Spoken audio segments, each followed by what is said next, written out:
Nice to be here. Thank you, Rabbi Praver. I enjoy your books, the Family Parsha book. Thank you. I use it in my own teaching. I'll just hold it up, and then eventually the camera will get a look at it. It's a very, very good book. It encapsulates the vocabulary of each of the parshiot. It asks very insightful questions, and it was very helpful to me personally in the classroom. So I got a chance to thank you for writing it. Thank you. I mean, the idea of the book was to have families really go through the experience of sitting around the Shabbat table and enhancing their Shabbat experience around the Shabbat table by reviewing the weekly portion. And that's a great thing when you have a book that kind of focuses it, and it Exactly launches, right. Exactly get right. into it. Otherwise, you could talk about gefilte fish and Right, herring all. Right. Here you can talk about the parsha and eat the gefilte fish. So now you did something similar that from what I did. I made sure to sit with Israelis. I learned half day in my yeshiva with the Americans, but I made sure from the afternoon at least to spend the rest of the day with Israelis. So I learned Hebrew. Ani medaber ivrit k'mocha. Ulai ata yoter tov mimeni. But how was it? Tell us your experience living in Israel. How you threw yourself into the culture of the native Israeli life. Well, I think that really I didn't necessarily throw myself into native Israeli life. I think Israeli life throws itself into you.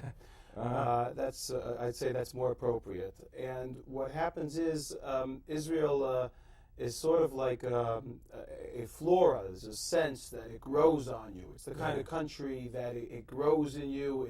It becomes a part of you. And as far as my experience was concerned, originally when I came to Eretz Yisrael, to Israel, I wasn't actually convinced that I was going to stay.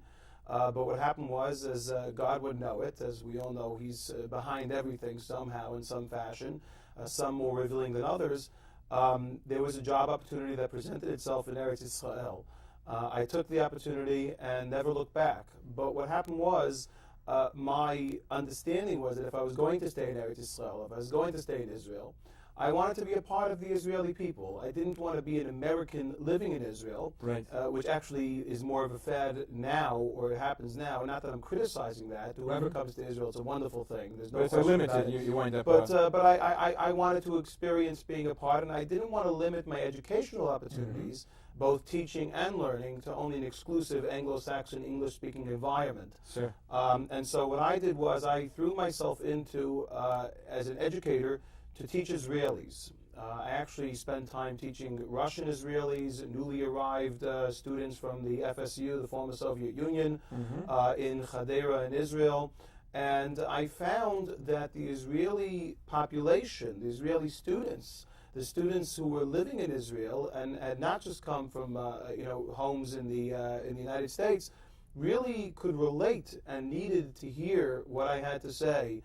And the culture was not that distant or as as obstructive as one would think that it was. I've heard many people say to me, we would like to go into Israeli education, but our cultures are too different, too widespread, and we wouldn't be successful. And I found just the opposite to be true. So that's a message to all those all you educators out there. You shouldn't really be. It's not a monster. If you want to work in Israel, right? It's not that bad. They're just people, with the same foibles that everybody else has. No question. I always tell educators who come to Eretz Yisrael, we need you to teach in the Israeli system. We need professionals. We need people who have a vision, who don't think in the box, who are creative.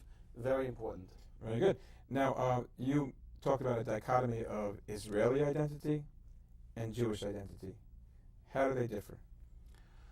Well, it's the famous question. When you talk to people, it's important for them to realize, and I'm only expressing this from a religious point of view, okay? There's a difference between being a good person and being a good Jew. Okay. A good person is kind, compassionate, sensitive. A good Jew is kind, compassionate, sensitive, and he keeps the mitzvot. He keeps the mitzvot of the Torah. And I think that one of the problems that is beginning to haunt the Israeli population, and